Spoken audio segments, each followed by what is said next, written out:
We recently discussed on the channel the periodic table and its last element, and there we said that this final entry would be determined by how well subatomic particles can stay bound together. But it turns out that in addition to these general approaches we discussed, there is another very interesting point. At element 137, the periodic table faces a real collapse. So what is happening there?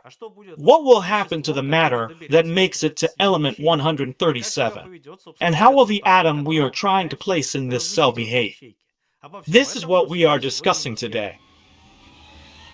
Atoms have parts, often discussed on our channel. Furthermore, jumping ahead, we still don't truly fully grasp what an atom is made of. Yet within this framework, using standard methods, we can assume, for now, an atom consists of specific.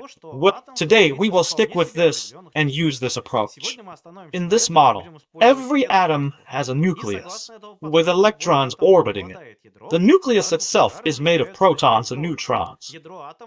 The main mistake of those who try to make the periodic table infinite, at least in their imagination, is that they take some subatomic particles, namely protons and neutrons, and imagine them as little balls combining with each other, like in the good old magnetic ball construction set.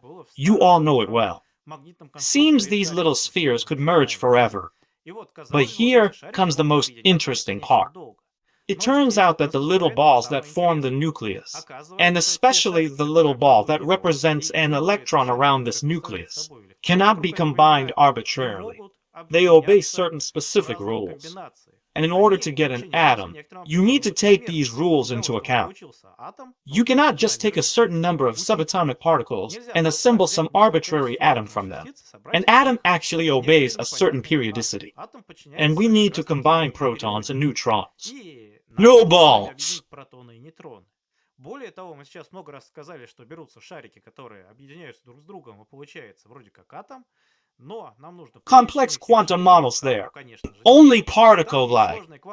Different nature. Квантовые модели могут только косвенно быть описаны как материальные частицы. Они проявляют свойства материальных частиц. Это да. Still, reminder, today this isn't that important for us. However, this fact alone is enough for us to understand how this system will behave. Not magnets. More balls won't make a big atom. Limit. What's causing this limit? Essentially, a stable atomic nucleus appears where there is a balance between repulsion and attraction, where the strong interaction is still effective and the electrostatic interaction does not yet significantly influence the processes. And this configuration, like a pair of market scales with bananas on them, can hold the system in the state we need. Based on the logic and approach we have just discussed, we can get to about element 150 to 160. The numbers vary a lot. They start to drift, and different sources give different values. In fact, it is fair to say that no one yet knows where the periodic table will end. Actually, I will also note here that there is the element Oganesson, which is currently considered real, and which can exist for some time in this space-time continuum. Forgive the phrasing. Its lifetime, even if very short, is enough to consider it real. But even so, this is not the end of the periodic table, and everything we are discussing now suggests that the table continues. Technically, we can assume that some elements could exist for hundredths of a second. Say element 195 with an as yet unclear, odd name might appear. We can predict that it exists, and the computational models seem to let us go that far. One ends it. It's cell 137. What's in 137? When we started this conversation, we used the simplest mechanism possible. We imagined that our subatomic particles, like a neocube magnetic construction set, connect to each other. But actually, beyond this ball, many other interesting forces exist. Did you notice that we skipped a very important component, a very important part of the atom, without which the the atom cannot exist. Why is the atom most often electrically neutral? Precisely because we have as many negative charges as positive ones. Electrons. Negative. Beloved. And it also turns out that inside the atom the electron really, well, messes things up for the entire system we have. And we forgot to discuss how the electron behaves. In Schrödinger's atom, it's trickier. No orbital speed you can crank up and make things happen. No, what we have there is kinetic energy, and increasing the kinetic energy allows the system to remain at the same energy level and to maintain the probability needed for the electron to appear there. By the way, I misspoke. Said atom meant electron. The electron needs enough energy for the system to work. Under this setup, we can say, if the system is balanced and conditions hold, the electron doesn't fall into the nucleus, so we must drop speed in the literal sense and abandon the planetary model, though our method stays the same. We need enough kinetic energy for the atom to exist in the form we intend. Faster electron. Relativistic orbit contraction. Here's an interesting point, basically a workaround. We said Rutherford was wrong, and that no literal planetary model exists in reality. However, we use the same approach to describe what is happening there. And we say that an increase in the electron's energy leads to its orbit shrinking. The contraction of the electron's orbit leads to the manifestation of various interesting phenomena.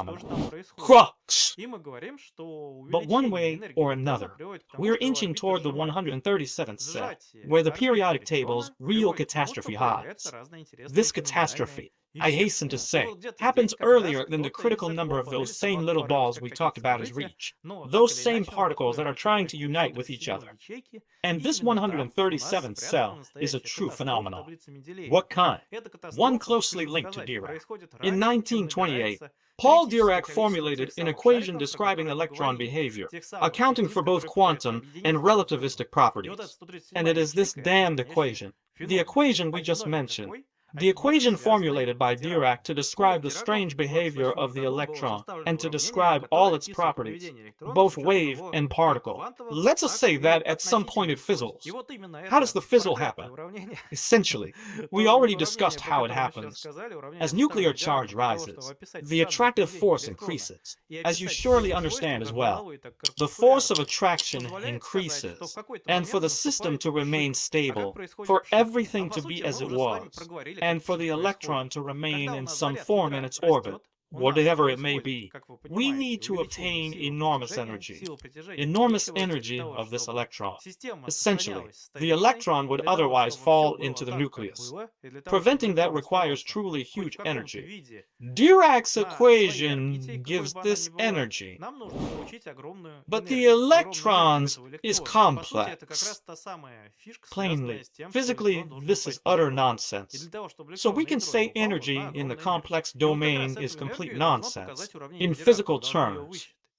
This is a value that does not exist in the physical sense. Well, if that is what we get, if according to calculations we get something like this, it means that roughly here the atom's existence also comes to an end from that side.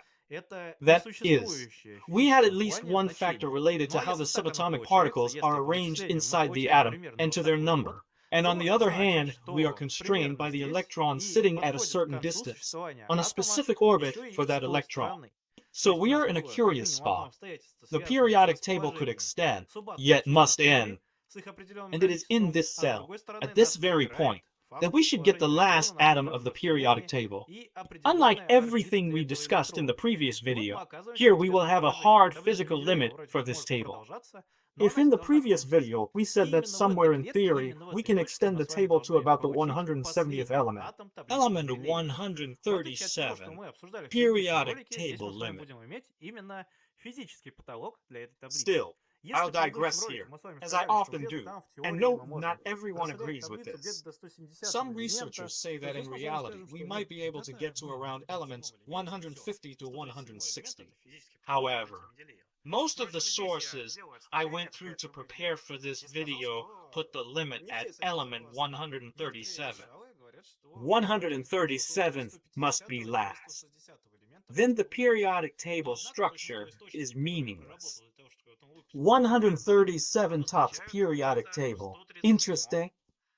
The 137th cell, and the number 137 in general, is very special in science. Why?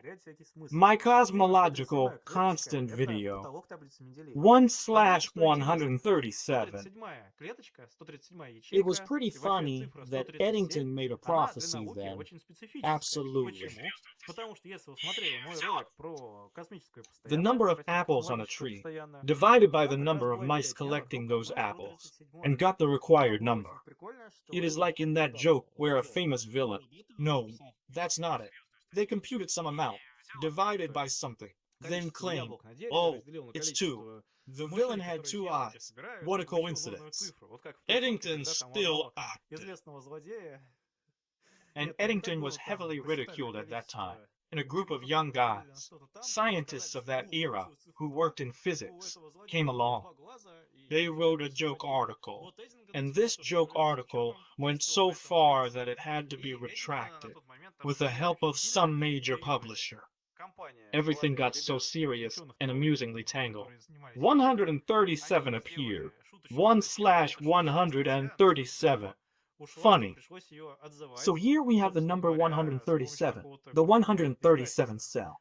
What will happen if we try to move beyond the 137th cell? Beyond 137th cell? No.